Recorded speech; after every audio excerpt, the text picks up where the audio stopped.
다음부터는 그 뒤에 메모지가 하나 들어있을 겁니다. 필요한 부분들은 다 적으셔요. 이 내용들은 내가 너무나 장황하고 길어가지고 또 다 적을 수가 없었고, 여러분들이 이 내용을 인터넷으로 검색해가지고 본인이 스스로 집에서 찾아가 다 기억을 할 수가 있다면 여러분들은 완전히 농업을 이해하는 게 큰 도움이 됩니다.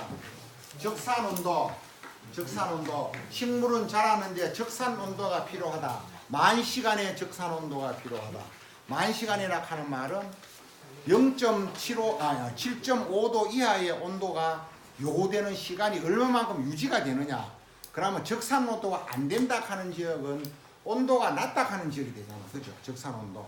그러니까 그런 지역으로는 우리나라의 산악을 중심으로 해서 밑에 쪽으로 뺑 돌아가서 가운데 남부지방 쪽은 남쪽 쪽은 모든 것을 다 재배를 할 수 있지만은 남쪽이 아닌 지역은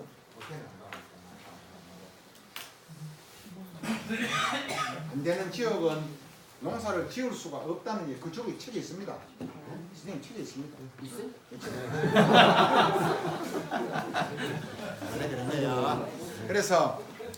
그래서 여러분들이 적산 온도는 내가 봉화에다가 체리를 심을까 말까, 봉화에 밀감을 심으면 됩니까 안 됩니까? 안 되죠. 왜 안 됩니까? 온도가 평상시에 유지되는 온도가 낮기 때문에 그 온도만큼 요구하는 밀감이 요구하는 온도만큼의 온도를 포함을 시켜줄 수가 없기 때문에 봉화에 심으면 안 된다는 거예요. 그러면 적산 온도는 작물이 요구하는 만큼 많은 열을 줘야 된다. 하우스 안에 해놓고 봉화에 하우스 안에서 밀감을 한라봉, 천혜향, 레드향, 경상북도 지난번 농정국장이 지원해주는 그런 시스 사업을 하려고 하는데 봉화에서 한라봉을, 레드향, 천혜향을 하려면 됩니까 안 됩니까? 됩니다. 지원받아가 하우스 지역 하면 되는데, 그럼 적산 온도를 몇 도를 줘가지고 유지를 하면은 잘 익고 맛있는 열매를 만들까 할 때 들어가는 용어가 적산 온도입니다. 전기 전도도 아까 전에 물이 전혀 그 맹물은 배터리 속에 넣는 증류수, 또 빗물도 빗물도 깨끗한 물이라고 이야기합니다. 그래서 빗물은 전기가 질소가 조금만 들어있지만 그 이해할 정도의 양은 되니까, 그렇게 물속에 재보면 이거 pH를 재보면 아무도 수치가 나오지 않습니다. 그게 바로 물이 투명하고 안에 비료 성분이 없다는 거예요. 비료가 많이 들어있으면은요, 요 끝에 전구 끝에서 요쪽 좌측에서 우측으로 전기를 흘립니다. 흘리면 요 물 사이는 일정하니까 요 물 사이에 전기의 저항이 일어납니다. 그 저항이 일어나면은 요쪽 들어오는 쪽에 전기가 훨씬 적게 들어오겠죠. 그러면 보내는 양과 들어오는 양의 차이를 빼가지고 그 수치를 나타내는 게 EC의 값으로 나타내는 거예요. 그런데 이 EC가 0.6 정도면 아주 적은 양의 비료를 가지고 작년에 내가 3월 28일 날 체리를, 정말이 요지 같은 이 체리를 심어가지고 한쪽 폭을 6m씩으로 키웠다는 거죠.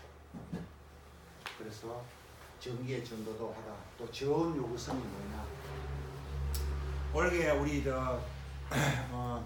그 중국 대련에 체리 현장 실습을 갔던 우리 총무님이 저한테 아주 좋은 기쁜 소식을 주셨어요. 봉화, 그때 참 봉화란다, 봉화의 지소입니다. 대련에 아주 북쪽 지역에 갔을 때 거기에 체리가 벌써 아마 그렇게 익어가고 있다고 그랬어요. 근데 세상에 우리가 생각할 때는 그 추운 지역에서 어떻게 빨리 나올까 이상하잖아요. 남쪽에 제주도에서 체리가 벌겋게 익어야지 어떻게 나올까. 그게 뭐냐 하면은요, 그쪽 추운 지역은 겨울이 빨리 왔다는 거예요. 빨리 왔으면은 문을 활짝 열고 추운 지역에 놔뒀으니까 저온 요구도가 빨리 시작이 됐다는 거죠. 빨리 시작이 돼 가지고 한 1월 초중순에 그때 아마 문을 닫고, 그 전에 아마 문을 닫았겠죠. 문을 닫아가지고 가온을 시작했다는 거죠. 가온은 인위적으로 보일러를 틀어, 태양광 에너지를 틀어, 그런 가온도 있지만은 자체적으로 공기를 차단함으로 해가지고 비틀을 갖다 온도를 올려가지고 또 많은 덕을 볼 수 있는 가온이거든요. 그래서 저온 요구성을 타파했다. 그래서 일찍이 작물이 출하가 된다. 그래서 언제부터 낙엽 과수가 이야기하는 게 저온 요구도가 있어야 되기 때문에 낙엽 과수라는 용어가 아시겠습니까? 그러니까 사과는 무조건 겨울에 추운 지역을 기간을 지나야 된다. 1400시간입니다. 7.5도에서 1400시간이 사과의 저온 요구입니다. 그래서 최소 양분율 이거 왜 슬라이드 작은 한 개도 없었나? 그거 찾지 마라. 그것도 그림 한마디로 설명해줘. 자, 이렇게 있었어요. 중국에 옛날에 중국에 보면은 그 말통을 짜가지고 말통을 반떼기를 이렇게 짜가지고 막 이렇게 얽어가지고 간장 말통을 만들잖아, 그죠? 에이, 그 유럽 안 가보셨나? 보크통 만드는 거 있잖아. 포도주 만드는 그 보크통이 있는데 위에 면을 탁 자르면은 층이 날 거 아닙니까? 그런데 그게 딱 일정하지가 않아요. 왜? 우리가 줄 수 있는 비료의 양은 한 덩어리면 다 일정할 때는 한 덩어리가 아니잖아요. 소, 인산, 가리, 뭐 암모니아, 마그네슘 다 주다 보니까 이게 큰 거, 작은 거, 큰 거, 작은 거 많이 주고 적게 주고 많이 주고 적게 주고 했다 이거지. 그러면은 적게 줬는 쪽에 물을 담으면은 적게 줬는 만큼만 물이 차고 나머지 흘러 넘어버리겠죠. 그림을 나중에 보여드릴게요. 나왔어요.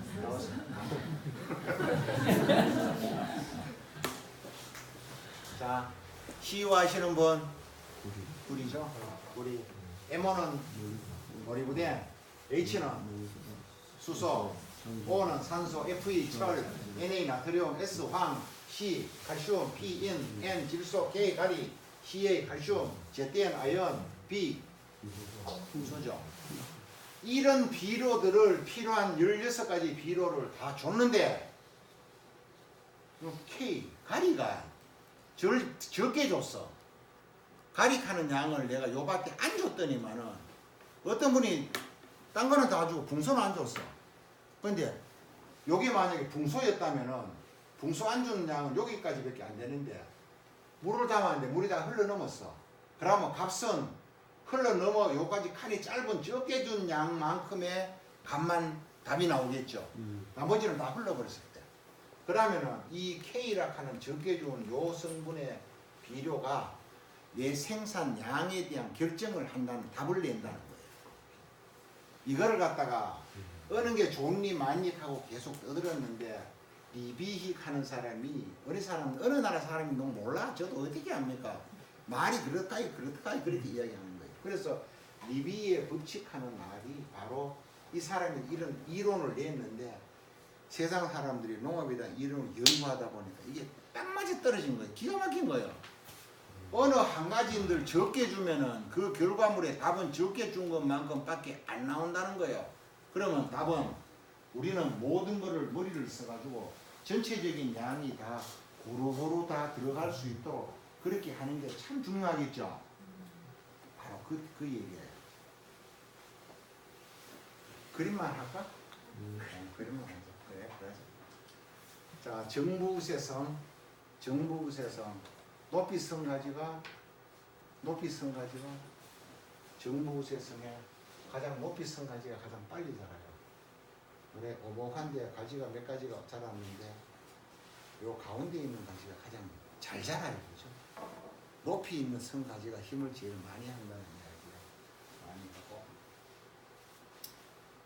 이게 이제 요 그림은 또 뭐 찾아가지고 넣다 보니까 이 그림이 뭐냐 하면은 리비의 법칙 중에서도 보면은 이게 수평으로 유인했을 때는 그의 그런 가지 발육에 대한 힘을 갖다가 가는 걸 볼 수가 있는데, 수평으로 이하를 했을 때는 여기는 가장 비슷하게 나가야 되는데 이거는 굉장한 차이를 보이는 거는 가지를 사과나무 가지를 밑으로 떨어뜨리면 수세를 죽인다는 거죠.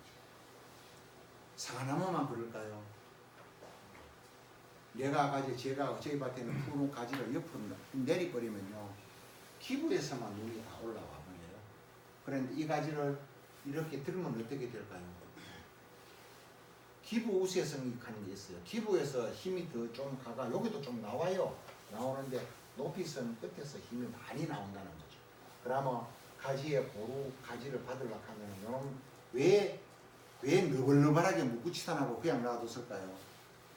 제가 일하기 싫어가 하는 겁니다. 그런데 좀 있으면 풀어야 될 걸 왜 또 참냅니까?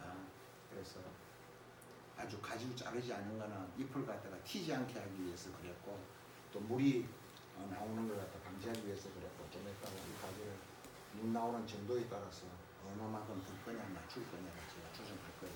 그다음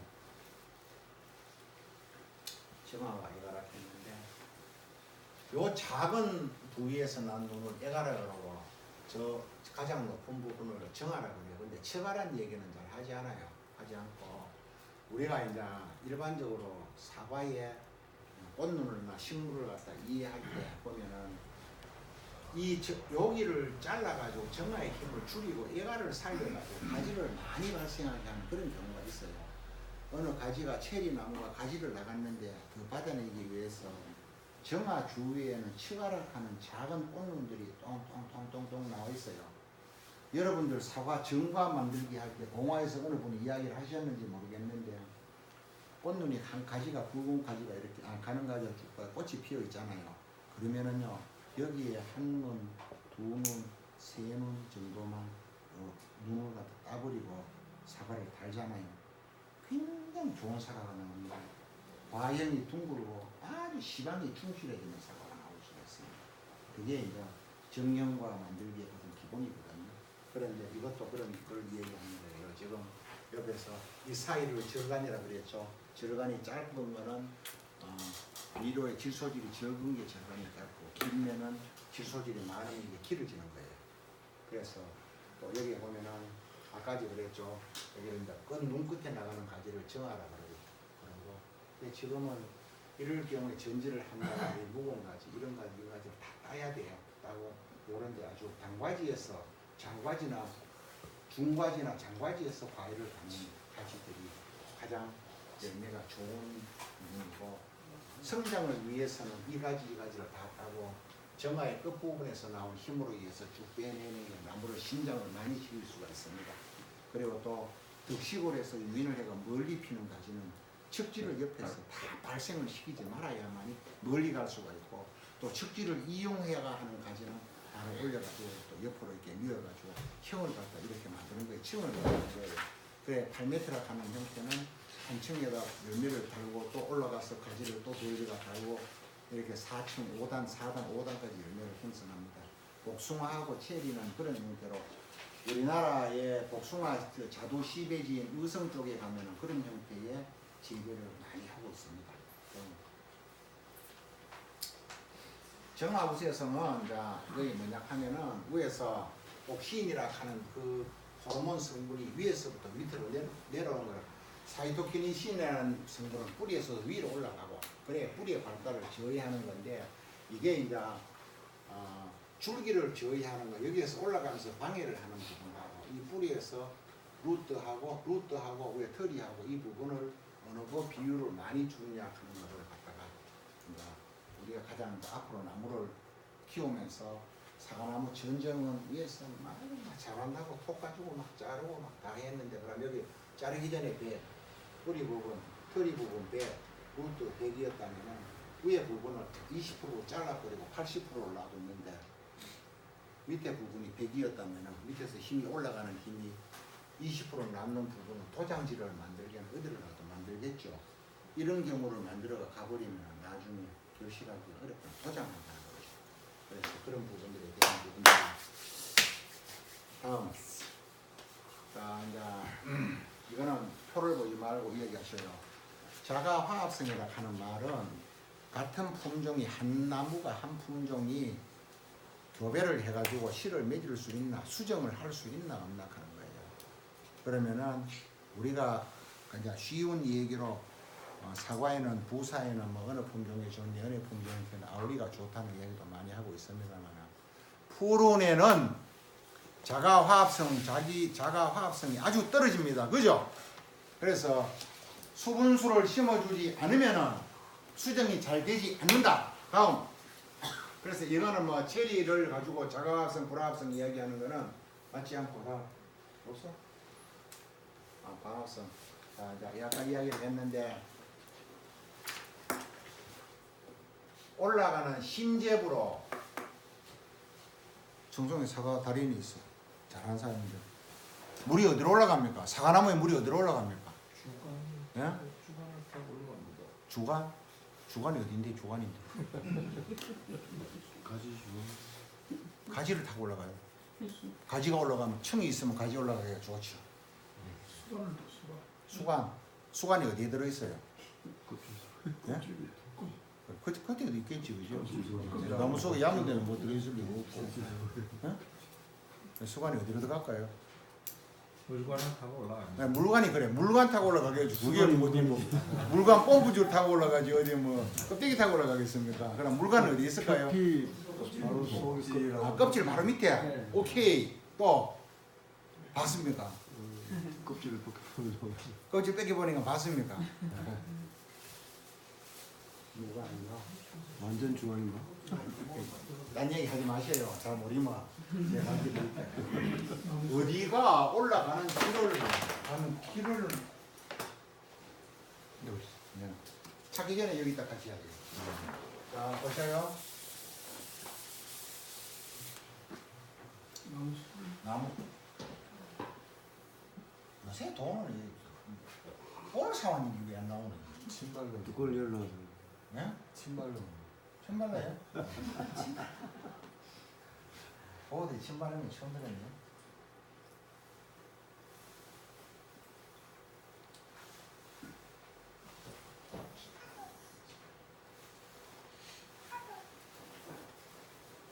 혹시 나무 자르면 이런 거 보신 적이 있습니까? 네. 예, 많이 보지. 많이 봅니까? 동그랗게 비는 거 있죠? 요걸 또 자세히 관찰을 한번 해보면 어떻습니까? 안에 빵 비어 있어요. 빵. 물 올라가려고 하면 빵 비어 있어야 되잖아요. 안 보겠죠. 안 비어 있어요? 국시대의 나무를 아십니까? 국시대의 나무 가는 거. 그죠? 옛날에 물거리 하면은 틀어갖고 끈도 쓸 수 있을 만큼 나무. 그 나무가요, 비어 있듯이 요렇게 비어 있습니다. 요게 심재부라고 합니다. 심재부라고 그러는데 요게 물관이에요. 물관. 물이 올라가는 길입니다. 올라가는 길. 그럼 내려오는 길은 어디 있어요? 내려오는 게 벽이 없는데 뭐 중산장은 다 했고 내려올 게 어디 있겠어요, 그죠? 근데 분명히 내려오는 길이 있습니다. 벽지 예? 잎에서 내고. 껍질요? 껍질 어디서 내려올까요? 나무에 벽지 목질부가 있고 표피 부분이 있습니다. 표피. 요 사이 보면은 네. 만져 껍데기 뺏기면 5, 6월까지 뺏기면 물이 많이 나오는 작품들. 송구 뺏기를 보셨어요? 네. 송구 뺏기면 요 맨들맨들하게 꺾여지는 부분이죠. 이 부분을 통해서 물이 내려오는데 엄격히 말하면 물이 내려오는 게 아니고 광합성 물질이 내려오는 거예요. 광합성 물질이 이 부분을 타고 내려오면 양분이 내려오는 건데 여기다가 만약에 가지가 있었다. 여기다가 사과나무를 잘라내야 될 가지가 양분이 충분한 가지 반세 있잖아요. 반세 아십니까? 예. 굵은 반세를 가지고 사과나무를 꽁꽁 묶어버렸어요. 그러면 위에 사과가 굵을까요? 안 굵을까요? 안 굵죠. 잘라 몇 분은 왜 묶었노? 왜 굵겠노? 그죠? 그런데 희한한 게 밑에는 잘라냈는데 물관은 못 잘라냈잖아. 그러니까 물관은 계속 올라가고 광합성 해가지고 양분이 내려오는데 세상에 늘어오는 껍데기 길을 다 막아버렸어. 그러면 늘어오지를 못하니까 이놈께 갈다가 어때요? 사과 열매를 달아나. 열매가 요광만해 져버렸어. 있는 열매마다 다 요광만한 거예요. 그럼 어떻게 해요? 따먹어야지 뭐 어떻게 해요? 아이고 참. 그래서 이 나무를 X 제거하려는 사람들은 이렇게 심접으로 물이 올라가서 광합성 물질이 내려오는 부분을 차단하게 되면 충실한 열매를 많이 따고 난 다음에 그 나무를 제거하면 되는데 그 이야기는 올라가는 길은 물이 올라가는 길은 심재부 제일 가운데 쪽으로 올라갔고 영양 물질은 광합성 물질은 껍질을 타고 내려온다는 거예요. 껍질에 물을 뺏겨서 혀를 대보면 어떨까요? 달달합니다. 바로 그 얘기입니다. 그게 뭐래 하면 여러분들 말하는 나무의 수액을 이동하니까 잘라서 먹는 방법하고 같은 거예요. 자, 한 가지 기술에 관한 부분들은 어느 특별한 부분이 없습니다. 여러분들 뒤에 보면은 시간이 조금 더 있기 때문에 제가 충분히 말씀을 드리고요. 제가 PR이가 좋은 거 나오네요. 이건 뭐 소압이라 그러기도 하고 루트라고 그래서 나디션 했는데요. 여기에 가장 선명해정을 제가 말씀을 드릴게요. 아까 조금 전에 이야기했죠. 사과나무 강전정을 했다. 그러면 나무가 많이 큰다. 왜 많이 클까요? 밑에 100인데 위에 80밖에 안 되잖아요. 밑에 100인데 100대 100을 1년이 자랄 때는 100대 100으로 자란 거예요. 이게 조정이 컨트롤이 돼가 100대 100으로 자랐는데 위에 부분을 전정을 강하게 심한 가지를 끊어버렸는데 그럼 밑에 뿌리는 안 끊었잖아요. 그러니까 강한 전정을 하고 난 다음에는 밭에 잔뿌리를 트랙터가 로타리를 삭제가 끊어라 80대 80으로 맞추라는 거예요. 그러면 영양 밸런스가 아주 이상적으로 튀지도 안 하고 열매만 잘 맺히는데 왜 사과밭에 트랙터 들어가면은 사과나무 돌아가십니까? 안 그러면 트랙터 발통이 꺼지나? 왜 전부 기겁을 하고 내다보지나? 왜 그런지 모르겠어, 그죠? TRU를 따지면은 이렇게 뿌리가 많이 나와 있었는 거예요. 요거와 요거에 이게 비례하는 말은 뭐하면 무게 비례입니다. 무게 비례. 무게 비례예요. 물 비례 아닙니다. 부피 비례도 아니고 무게 비례예요. 이 나무의 무게와 이 나무의 무게가 똑같이 유지가 될 때 이거를 가장 이상적인 재배의 형태로 본다는 거예요. 그런데 푸른이 자랄 때 잎이 싹이 돋아 나오는 거는 지하부의 양분을 많이 축적해가 수분이 들어가 흡수를 해가고 밀어 올리는 거예요. 그때는 루트가 비율이 달라지겠죠. 땅속에 비료를 많이 뿌리면 지하부의 비중량이 높아진다는 거죠. 그래서 밸런스를 TRU를 맞추라 그 말입니다. 그래서 뿌리와 지상부의 비율을 무게 비율을 같이 하면은 나무가 가장 옳은 생장물이 될 수가 있다. 자, 이 그림 말고 또 하나 있었지. 영양생장 이거 말고 TRU 없어? 그러면 자 여기서 이거를 이제 저거를 보시면 돼요. 작물의 한 생육기로 보시면 1년생 생물이 여기서 출발을 하지 않습니까? 여기 글자는 보지 말고 이렇게 탄수화물이 증산량이 점점 많아지면서 어느 시점에 가면 영양생장과 생식생장의 교대기 처리가 이루어지면은 그때부터 열매가 착화되기 시작하면서부터 점점 탄수화물은 많아지고 질소의 양은 적어지는 거예요. 질소를 갖다가 영양생장이 과하면은 분명히 알아야 될 거는 영양생장은 여자가 임신을 하기 위해서 몸을 키우는 동안을 몸을 많이 키우는 거는 영양생장. 그 다음에 임신을 하기 위해서 이렇게 기가 이렇게 변하는 거는 과정은 생식생장과 영양생장을 이야기하고 생각을 하고 늘 지금쯤은 아마 꽃이 필 때 생식생장으로 전환해야 되겠나 이 생각을 하면은 그건 벌써 늦었죠. 생식생장으로 돌아왔기 때문에 벌써 전환했기 때문에 꽃이 피는 거 아니에요. 그때는 아마 시기적으로 벌써 한두 달 전에 지나갔다는 얘기가 되는 거예요. 그래서 그거를 처리하는 게 영양생장은 질소를 주고 생식생장은 가리를 주는 거예요. 인산이나 가리를 주는 거예요. 질소질을 빼고 가리나 인산을 줘가지고 다른 생장물을 바꿔주는 부분이 가장 중요한데 그거를 농가들이 스스로 해야 된다는 거예요. 제가 아까 푸른의 가지가 꽃이 나무마다 그의 꽃이 많이 좀 맞는 것도 보신 적이 있죠. 그거는 왜 왔나 하면 제가 그렇게 하고 싶어 그랬는 줄 알고 나무 말라 죽을까봐 겁이 나가지고 비료를 안 줬던 거예요. 비료를 안 주고 지내가다 보니까 벌써 꽃이 원래 작년에는 내가 잘 몰랐는데 원래 눈 나오는데 이렇게 가가 할 일도 없고 집에 있으면 일하러 갈 끼고 도망가가지고 밭에 가가 아는 척하고 가시기 하나 차고 물렁물렁 댕기면 세상에 꽃이 왔는 거예요. 그러면은 그게 즐거운 것이 아니고 반가운 것도 아니고 내가 작년에 충분하게 열매를 줄기를 더 키울 수도 있었는데 내가 겁을 집어먹고 기회를 안 주다 보니까 생식생장을 꽃이 먼저 와버렸다는 거죠. 그게 잘못한 거입니다. 자, 이거는 아무리 사과나무 가지를 유인하라고 해도 내가 누군데 내 친구가 사과왕인데 저기는 뭐 있으면서 가지가 수직으로 일어설수록 가지가 수직으로 일어설수록 생육은 강해지는 반면에 꽃눈의 형성은 나빠진다. 그죠?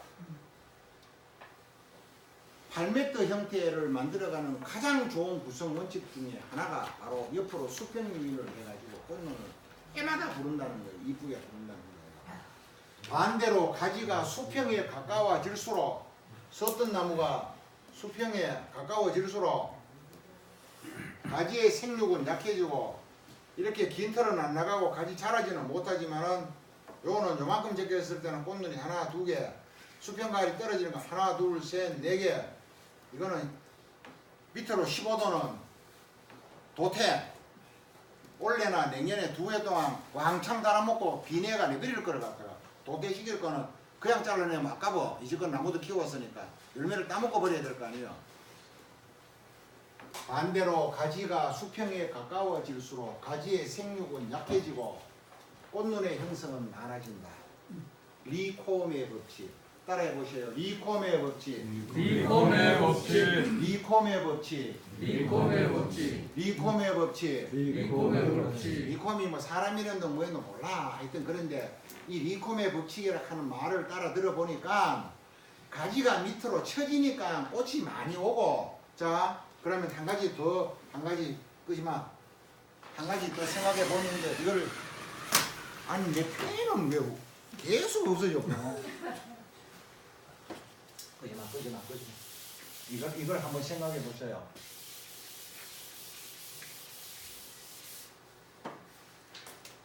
자, 나무가 체리 나무가 있었습니다. 이만큼 올라가고 이어서 한 해 처음에 잘랐습니다. 가지가 몇 개가 이렇게 나왔습니다. 그 다음에 또 한 해 또 잘랐습니다. 여기서 마구 둘, 셋, 넷, 다섯, 여섯, 일곱, 여덟, 아홉, 열, 열하나, 35개를 막 3년 차에서 3년에 35개 가지를 만들어 그랬습니다. 그러면 이거를 옆에서 보면은 위에서 보면은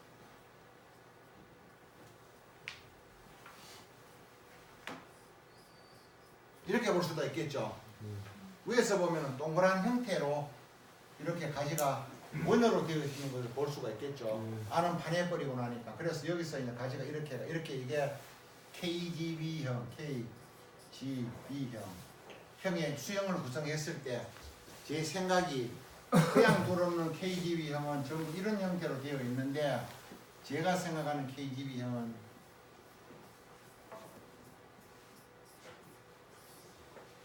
이렇게 옆으로 뺑 돌아가면서 여기에다가 링을 하나 철사를 긴 걸려가 이거를 KGB형을 이래 썼던 걸 옆으로 다 눕혀버린 거예요. 옆으로 양쪽으로 다 눕혀버린 거예요. 이렇게 눕혀버리는 거를 한번 누가 해봤는데 여기가 무지무지하게 열매가 착과가 많이 되더라는 거죠. 광이 많이 들어가니까 체리 눈마다 체리가 다 달려가지고 정말 어마어마한 수확량을 봤다는 이야기가 있습니다. 그러면은 제가 KGB 형태도 그냥 KGB형을 만들지 말고 리콤의 법칙을 적용해가 옆으로 가지를 눕혀보니까 아주 많은 양의 나무가 달려가 있고 또 이렇게 나무를 만들어 놓은 분들이 있습니다.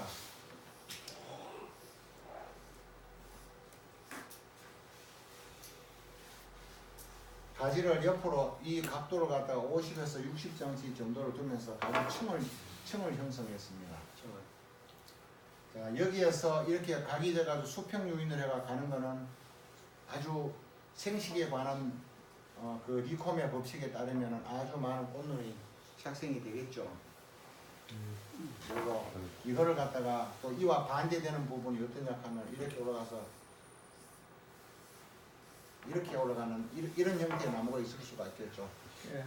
이거 반대가 바로 이거 되잖아요. 이거를 루페가 이렇게 만들었고 이거를 루페해가지고 이렇게 만들면 이렇게 되고 이거를 만들어가 이렇게 되고 이렇게 만들고 이걸 이렇게 만들고 이렇게 하면 이렇게 되잖아요. 그러면은 이렇게 가지고 가는 가만하고는 지대로 수영의 형태가 천태만상형보다는 옆으로 가지를 잡아주는 형태가 디콤의 법칙에 의하면 굉장히 다수화할 수가 있다. 두 번째는 가지가 올라갈 때 이 부분을 요지를 집어가지고 가지를 벌려버리라 그랬죠. 그러니까 어릴 때는 요만큼 벌려가 요래 갔던 부분이 나중에 되면 살이 붙다 보면 굳단하게 수평 가지가 되어버린 거예요. 여기는 뭐 좀에 벌어졌던 표도 없어. 그래야 됩니다. 이게 열매가 많이 달리면 찢어질까요? 안 찢어질까요? 안 찢어지게. 이 수평 어릴 때 수평 유인으로 했는 가지는 절대로 안 찢어집니다. 그러나 올라갔을 때 가지가 이렇게 올라가 있던 나무는요, 요 부분이 다 찢어질 거예요. 비스볼 들어가요. 그러니까 어릴 때 가지를 유인했는 게 유리합니까? 나무가 자란 대로 그냥 가지를 당임 형태로 이 상태로 키웠는 게 유리합니까? 어릴 때는 분명히 표가 나잖아, 그죠? 그게 바로 뭐고 하면은 비콤의 법칙. 비콤의 법칙입니다. 모든 가지는 옆으로 눕히면은 생장은 둔화되나 꽃눈은 많아진다. 반대로 가지를 올리면은 생장은 왕성하나 꽃은 없어진다. 이해하셔요? 모든 식물에 고추에도 적용이 되고 도마도에도 적용이 되고 적용 안 되는 품목이 한 가지도 없습니다. 사람에도 됩니다. 사람도 됩니다. 자, 온도는 어떤 부분에 영향을 미칠까요? 온도. 특히 식물에서는 결실, 예, 색, 뭐 결실, 핵 맛은 아니고 결실, 결실도 좋고 생장이 돼야 결실이 되니까 영화성 지으면 다 맞습니다. 그런데 온도는 세포의 증식을 도웁니다.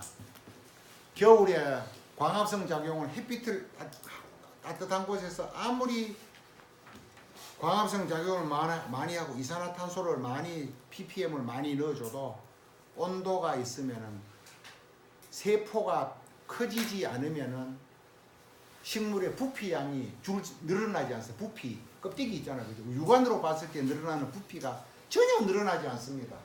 그게 바로 온도입니다. 온도는 다른 부분과 더불어 가장 중요한 게 세포의 증식입니다. 왜 8월 달에 7, 8월 달에 생육이 왕성하고 잘 자라느냐? 온도가 높기 때문입니다. 그다음 습도죠. 습도가 없으면 참 머리 아플 거예요. 그죠? 숨을 못 쉬지. 탁해가 공기가 다 들어붙어 버려요. 습은 식물의 호흡 작용을 하는데 가장 중요한 역할을 합니다. 세포가 습을 만나면은 굉장히 세포를 크게 키웁니다. 어릴 때 세포의 잎을 크게 키우면 광합성 양이 많이 늘어납니다. 저희 농장에 봄에 처음에 나오면 2월 한 10일경에 파프리카를 정식하고 난 다음에 수분을 테스트를 딱 합니다. 그럼 얼마가 나오느냐 하면은 한 딱정정 맑은 날은 30%밖에 안 나와요. 굉장히 건조한 거죠. 그럴 때는 빨래 늘어놓으면 빨래도 잘 마릅니다. 그런데 식물이 호흡작용을 하잖아요. 수분이 없으면은 자기 몸속의 수분을 다 뺏겨버립니다. 그럼 어떻게 저희들은 어떻게 합니까? 내가 기공을 손으로 막을 수는 없잖아요. 그때는 물 공급을 굉장히 많이 해줍니다. 많이 해줘가 빠져나가는 삼투압으로 빠져나가는 압력을 뿌리에 물을 많이 자주 줌으로 해가지고 신선한 물을 줌으로 해서 그걸 가지고 보충을 시키거든요. 그래서 습도를 유지를 시키는데 여러분 습도는 없어서는 아주 많으면은 온실에 곰팡이 집에 습도 목욕탕에 많으면 전부 그렇게 때가 끼고 곰팡이가 끼고 하지만은 습은 식물의 생육과 아주 밀접한 관계가 있습니다. 자, 빛입니다. 빛은 빛하면 우리가 느끼는 부분들은 일상에 햇빛밖에 없습니다. 그러나 가시광선은 자외선과 적외선 사이가 조그마한 부분밖에 안 됩니다. 이 부분을 우리가 이용하고 빨주노초 파란불을 가지고 살아가고 있는 인간이 식물이 살아가는 부분들은 이 더 낮거나 높은 쪽은 아주 그런 차원이 높은 어떤 그런 부분에 이용을 할 나름이지 우리가 살 수 있는 부분은 아주 적습니다. 다음. 자, 이산화탄소 CO2는 나쁘기만 할까요? 나쁘기만 합니까? 좋기만 한 건 아니고 좋기도 하다. 맞습니다. 땡. 정답. CO2 0%, CO2 이거는 원래요.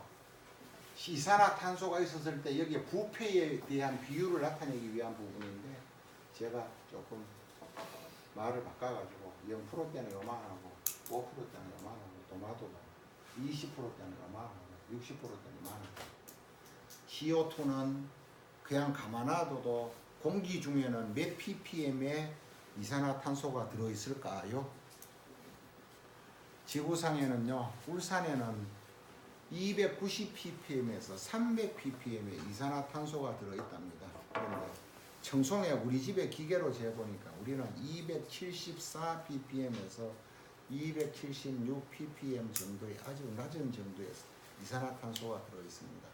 그런데 왜 그러면은 우리 집에는 액화탄산에 그 아까 이산화탄소 통 보셨죠? 가격 큰 탱크 있는 거 있잖아요. 그게 5톤의 가격이 얼마나 하면 150만 원 좀 들어요. 기름값하고 같이 들어요. 그 정부에서는 이산화탄소를 없애려고 그렇게 돈을 많이 쓰는데 내보다 돈 적게 썼어요. 나는 돈을 일주일에 150만 원씩 들여가 이산화탄소 사가지고 우리 파프리카 줘가지고 파프리카 다 먹어버렸어. 그럼 난 정부에 돈을 받아야 돼요. 그죠? 근데 왜 안 주는지 몰라. 그 세금도 안 가지고 말이야. 그래서 저는 생각이 이산화탄소는 그게 인간이 이용을 어떻게 하느냐에 대해서 많은 차이가 있습니다. 이산화탄소를 내 식물에 투입함으로 해서 광합성 작용을 증산시키고 또 그렇게 함으로 해서 생육을 왕성하게 하면 많은 도움이 됩니다. CO2를 요 집에 요 밑에 그 유리온실에서 토마토를 재배하는데 지난해에 한 5, 6억을 했습니다. 매출액을. 그래 하는데 특히 잎이 넓은 애호박이나 오이 같은 경우에는 광합성량을 굉장히 많이 호흡을 합니다. 그 이산화탄소를 그런 데다 틀어주면 증산량이 2.5배 이상의 증수를 나타냅니다. 그래서 이산화탄소는 나쁘지도 않고 좋다는 건 또 아니고 아까 제가 이거 말씀드렸죠. pH는 용액의 산성도를 가늠하는 척도로서 수소 이온 농도의 역수의 상용 로그를 취한 값이다. 이런 말이 뭐예요? 물이 pH는 물 속에 들어있는 알카리도를 나타내는 말이다. 이게 산성이냐 알카리냐를 나타내는 말이다. 그렇게 이해하시면 되겠죠? 네, 그래서 pH가 높은 물은 우리가 일반적으로 생수라고 하면 7점대에 좋은 물이라고 이야기하는데 식물에서의 pH가 높으면은 그 다른 양수분 미량요소의 흡수량이 떨어지므로 못합니다. 그죠? 그러니까 아주 낮으면은 또 그것도 못합니다. 한 5점대에서 6점대가 가장 좋다. 라는 얘기를 말씀드리고. 자, 이것도 이거는 이제 건강지에 이용되는 산은 0.1에서 0.3, 마시는 물은 6.3에서 6.6이 가장 좋더라. 순수한 물은 7.0이 좋고 알카리수는 알카리수는 완전은 아니에요. 알카리수는 얼마가 되고 마시는 그렇게 이야기를 하는데 pH는 우리가 우리 몸의 물도 사람의 몸도 알카리 쪽입니다. 알카리 쪽인데 사람 몸도 체질을 개선하면 옷도 안 타고 아주 좋은 그런 기능들을 체질을 개선하면 몸도 많이 달라질 수가 있습니다. 그런 부분들이 왜 식초가 몸에 좋다 하는 일은 초가요 산을 알카리를 산성으로 바꿔줍니다. 그래서 식초를 이용하면 몸의 기능들이 다 좋아지고 호르몬 기능까지도 달라질 수 있다. 그래서 식초가 좋다는 겁니다. pH 4.0m는 산성, 7까지는 중성. 그래서 이 pH를 갖다가 수소가 많으냐, OH가 많으냐 이걸 가지고 얘기를 하는 겁니다. 자, 이제 비료 이야기입니다. 시간이 이제 촉박하므로 제가 말씀을 다량원소는 질소, N, P, 인, P, K, 가리, NPK 가장 많이 쓰이는 3대 요소입니다. 복합 3대 비료입니다. 그리고 TA, 칼슘, 그다음에 마그네슘, 황, 산소, 수소, 탄소, 수소 요 세 가지는 산소, 탄소, 수소는 공기 중에 다 들어있어 가지고 공짜. 그러면은 하나, 둘, 셋, 넷, 다섯, 여섯, 일곱, 여덟, 아홉, 열, 열하나, 열둘, 열세. 13가지 맞죠? 아침에 사기 안 쳤죠, 그죠? 13가지인데 위에 거는 다량 원소, 밑에 거는 미량 원소, Fe 철, Ma 망강, Zn 아연, Cu 구리, Ci 염소, 금소, 모리부덴이 있는데 모리부덴 산이 20일 들어가는 양의 비료 안에 얼마를 들어가느냐 하면은 바카스병이 한 병 들어갑니다. 바카스병에 몇 그램을 넣어가지고 그게 과연 효과가 나타날까라는 생각을 하잖아요. 그런데 엄청나게 효과가 많이 나타납니다. 이거 찍지 마셔요. 비료라고 인터넷에 치면 16가지 다 뜹니다. 이거 인터넷에 검색한 겁니다. 안 찍어도 돼요.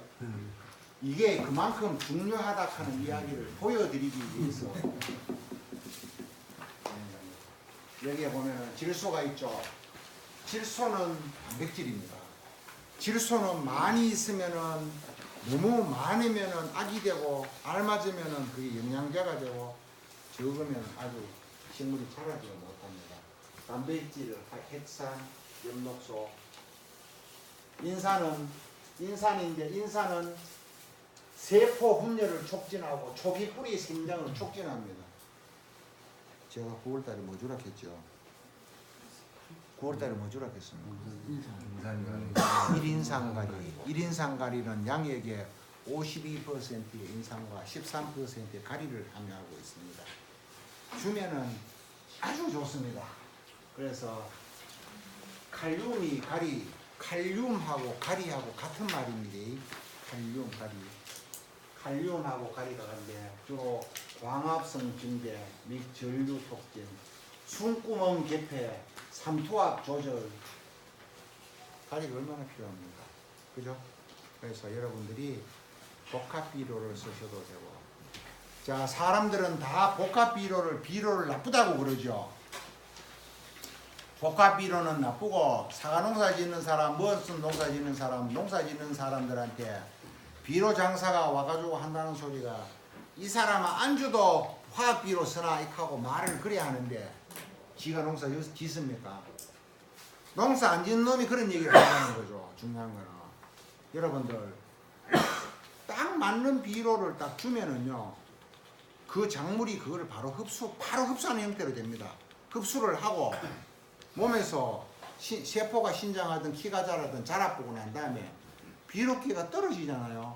떨어지면은 그때부터는 또 생육을 잠시 정지를 하고 몸이 튼튼해지고 안 자랄 동안에는 몸이 또 컨트롤이 조절되는 거예요. 그러면서 비료를 주면은 다른 가장 돈이 적게 들고 잘 자라고 키울 수 있는 게 바로 질소비료, 인산비료, 가리비료 세 가지를 알맞게 잘 주는 거예요. 그런데 이거 유기질인데 좋다 이하거든요. 그 유기질, 깻무, 뭐 이런 거 섞여있는 거 다 섞어가 주면은요, 그거 소화하려고 하면 석 달, 넉 달 걸려요. 그거 소화되도록 들다보고 있다가는요, 겨울 아프고요. 나무 못 키우고 겨울에 동해 입어가지고 나무 다 죽어요. 사과농사도요, 색깔 못 내가 못 파는 사람들 가보면 나무 밑에 가보면 떡처럼 지어놨어요. 막 들어 부어가지고 좋다고 부어가 아무리 치지 마라 해도 안 돼요. 사과농사는 꽃피가 세포 분열기 때 질소질이 떨어지면 안 됩니다. 지금부터 질산칼슘하고 붕사하고를 연면시비 해갖고 땅속에다가 관주하든가 안 그러면은 막 물에 좀 해가 분무기에 SS기 해갖고 훅 가면 붕든가 해가지고요. 그래가 지금은 비료를 돋아주고 6월 이후부터는 비대기 때는 물을 많이 주고 비료성으로 떨어지고 9월 이후로는 전혀 비료를 떨어져야 되고, 그래야만 생육이 사과가 아주 잘 굵어져졌다가 색도 그렇게 나는데, 우리가 사과 못 파는 사람들 보면요, 다 밑에 보면은 깻묵 유박을 갖다가 떡처럼 이만큼 부어놨어요. 제가 GAP 회장한다고 회원들한테 많은 글을 씁니다. 저녁마다. 사과 농사는 어떻게 짓고 비료는 얼마나 주고 지금 깻목은 주시면 안 됩니다. 지금은 착색 전기니까 깨끗하게 관리를 해야 됩니다. 그 이야기했는데 세상에 우리 아버지 집에 가보면은 그만큼 봄부터 주기 말하는 깻목이 이만큼 지어놨어. 나무 밑에 떡이 돼가 밟아도 안 깨져요. 올라가 깨도. 그래가 아버지가 왜 주는 겨? 그러면 야야 보조 나온 거 줘야 되지 왜 안 주고요? 우리나라 농업에 비료에 보조 주는 게 문제예요. 왜 줍니까? 그게 퇴비입니까? 비료지. 퇴비는요 오늘 내가 우리 코스를 뺐는데 빨리 나가고 우지가 포름나무 또 있거든. 올 때가 정신몰이 안 들어오고 저 가서 와 보고 난 다음에 이리 올랐겠는데 퇴비를 3년 5년 동안 묵힙니다. 묵혀가지고 우리 집 제가 만들어낸 게 한 톤수로 치면 한 몇백 톤 되거든요. 그래 되는데 그거를 몇 해도 못 가가 우리 집 사람은 겁도 없이 가가 화분 뭐 수군다 이렇게 하면 가가 수금포가 푹 퍼가 두 서너 수금포가 퍼가지고 와서 화분에 떡 순가야 그 내가 그거 그냥 하면 죽을 걸 가르치네. 안 죽는다 걱정하지 마라 내가 해봤다 하거든. 그래 떡 순가는 무신 줄 알아요. 자 그만큼 질소 비료가 강하지 않다는 이야기예요. 왜?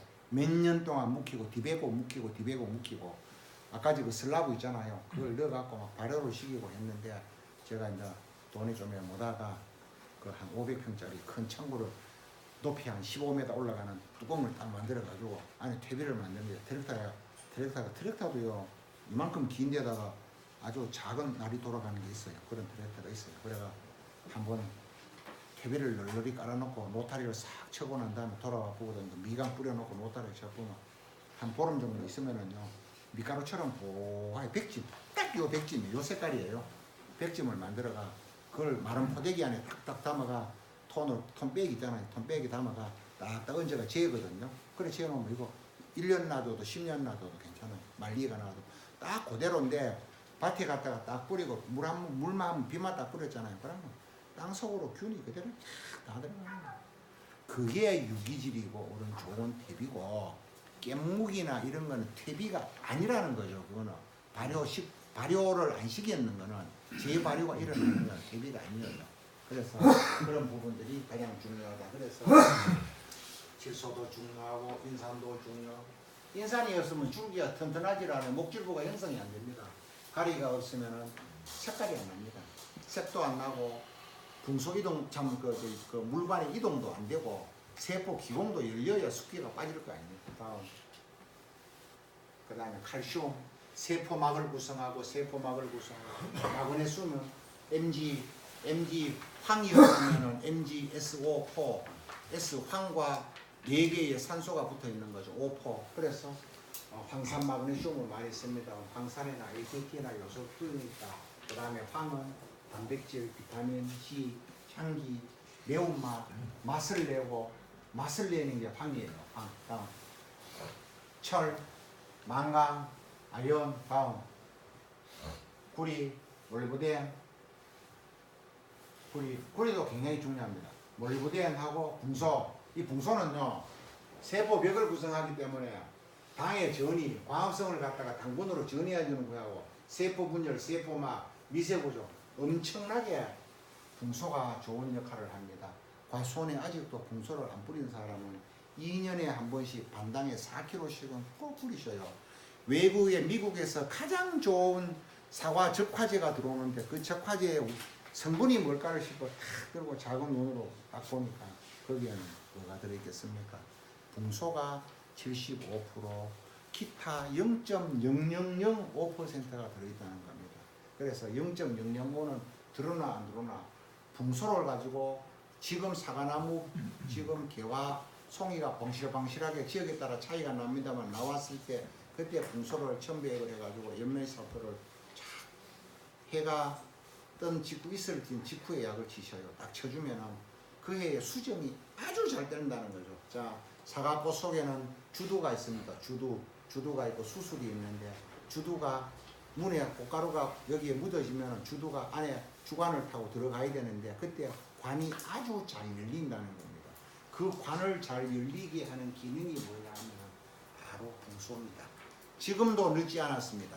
모래에다가 붕소를 갖다가 붕소는 뿌리기가 아주 안 됐습니다. 가전 뭉쳐지지도 안 하고 사박사박 하면서도 아주 보드라운 분말인데 이거를 제일 빨리 하시려고 하면은 팔팔 끓는 물에다가 뭐 한 4kg 정도를 넣어가 젖어 넣습니다. 그럼 그 물을 따라가지고 분무기에 딱 넣어가 분무기를 그냥 약천원보다 훨씬 부드럽게 구멍 크게 하고 나무 밑에다가 집중적으로 싹 뿌려놓으면 그게 가장 빠릅니다. 그러나 그거 하기가 번거로우시면은 보드라운 모래에다 봉소 4kg를 부어가 양을 증량을 합니다. 물 잡고 습기가 눅눅가 있으면 더 좋겠죠. 막 섞어가지고 그러면 비료통에 딱 반쯤 담아가 모래 무거우니까 검어지고 이렇게 착착 뿌립니다. 착착 뿌려놓으면 뿌리기도 좋고 아주 봉사가 지금부터 꽃피고 세포 막 형성하고 세포 벽 뒤에 구멍이 기공이 열리고 다음 한 데까지 아주 좋은 작물입니다.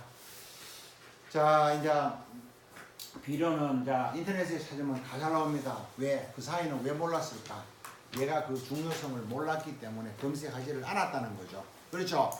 맞죠? 그래서 농사지고 싶은 마음은 잘하고 싶은 마음은 많았는데 잘하지 못했던 거는 아직까지 몰랐던 거는 그 방법론에 대해서 누가 그걸 짚어주지 않았다는 거죠. 제가 여러분들한테 감히 그런 성분들이 매우 중하다는 이야기를 말씀을 드렸기 때문에 앉아가 여러분들 고도리 치고 자꾸 훌라치고 하지 말고 휴대폰도 기능이 있을 때 제발 좀 비료 이야기라고 자 이름 하나 적으셔요. 여러분 연필 가지고 흙과 비료 이야기 현해남 교수님 흙과 비료 이야기 흙과 비료 이야기 인터넷 검색 현해남 교수님 제주대 우리나라에서 비료 강의를 가장 많이 하시고 잘하시는 분입니다. 왜 그 아까 맛향 그거 나왔는데 그건 없나? 그거 있어보려고. 교수님 이름이 뭐라고요? 현해남 교수님 인터넷에 검색해가지고 프로필 보기 하지 말고 그분 동영상 강의가 있을 겁니다. 분명히 많이 떠 있을 겁니다. 그분들 보셔요. 자, 그와 더불어 가장 중요한 게 아까 저 뭐라 그랬죠? 여러분 자두나무를 푸른 나무를 키우다가 꽃으로 만들어 붙여야만이 내가 뭔가 꽃이 오는데 그걸 할 줄 몰랐다. 자, 이거 다음 문제 다음. 자, 생식 생장으로 가는 거는 광이 많고 이것도 이래 그려야 더 어렵다. 다음. 자, 질소가